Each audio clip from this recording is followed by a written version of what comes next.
הערבה. הריחוק הגיאוגרפי, החום הלוהט והמחסור במים הם תנאים שמאפשרים רק לחזקים לשרוד. בכל זאת, התפתחו והתקיימו כאן במשך מיליוני שנים צורות חיים מרתקות. מעל כולם עומד יצור אחד, היודבטניק המצוי.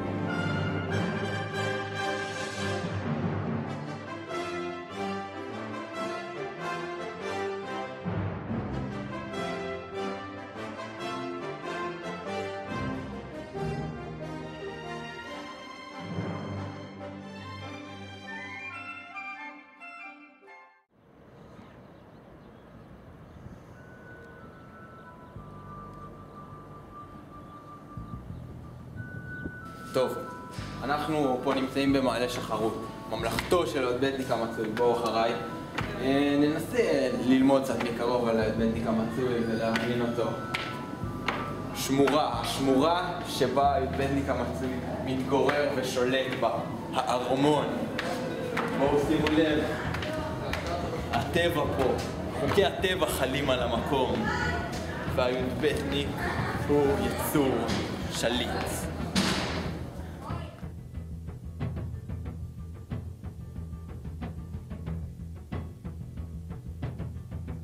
אנחנו ננסה לפתות את היודבטניק במאכל האהוב עליו. סנדוויצ'ים מנאות שמחה. זהירות, אבל עלול להיות אלים.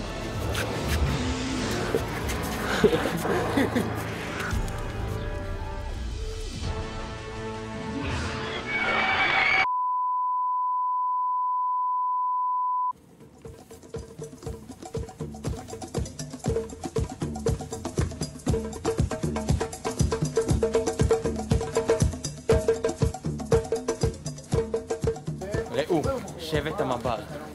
מגודלים, אגרסיביים ואלימים, ידועים גם בכך שהם שעירים. בואי נה, מה זה? מה זה פה? מה זה?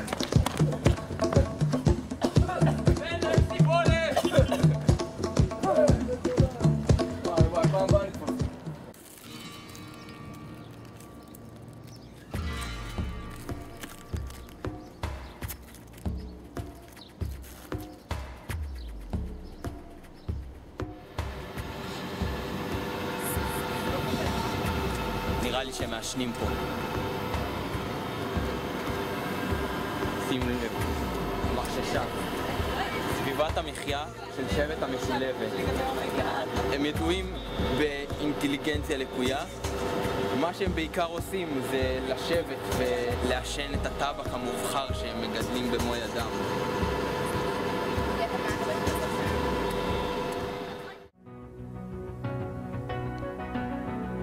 כעת נצפה בשבט הרגילה.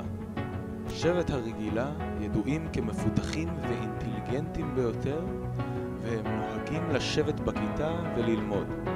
מנהג מוזר אכן. היי אמא! היודבטניק הוא יצור בעל דם קר, ולכן בימות החורף הקרירים נוהג הוא לשכב על הדשא תחת השמש ולצבור חום גוף. היודבטניק שלפניכם, לרוע מזלו, נקלע למערב של שבט המב"ר.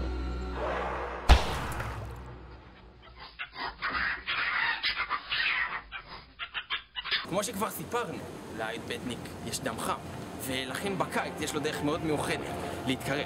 בואו אחריי, אולי נצליח לראות. שימו לב, יודבטניק מתקרר במפלים הטבעיים, מחזה נדיר ביותר. תהיו בשקט, אל תפריעו לו, שלא יתקוף אותנו.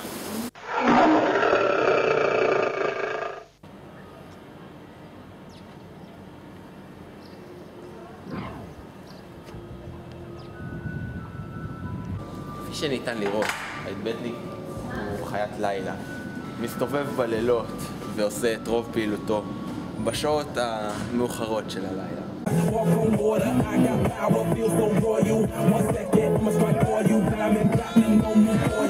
השעה 9:30 בבוקר, הקומה ריקה מיודבטניקים כפי שניתן לראות. הם לא מגיעים לפה לפני 10:30. יש פה שניים.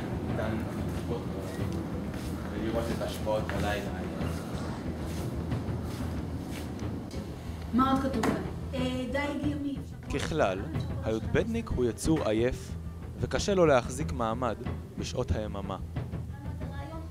חממות.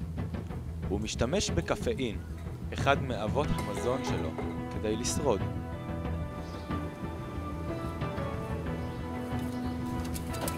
ניתן לראות בבירור כיצד השתנה הי"בניק במהלך האבולוציה.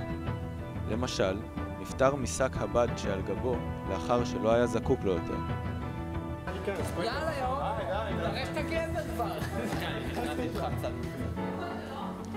לאחר כשנה עובר הי"בניק שינוי אנטומי מהותי והופך ליצור אחר, אך בליבו תמיד יישאר י"בניק מצוי.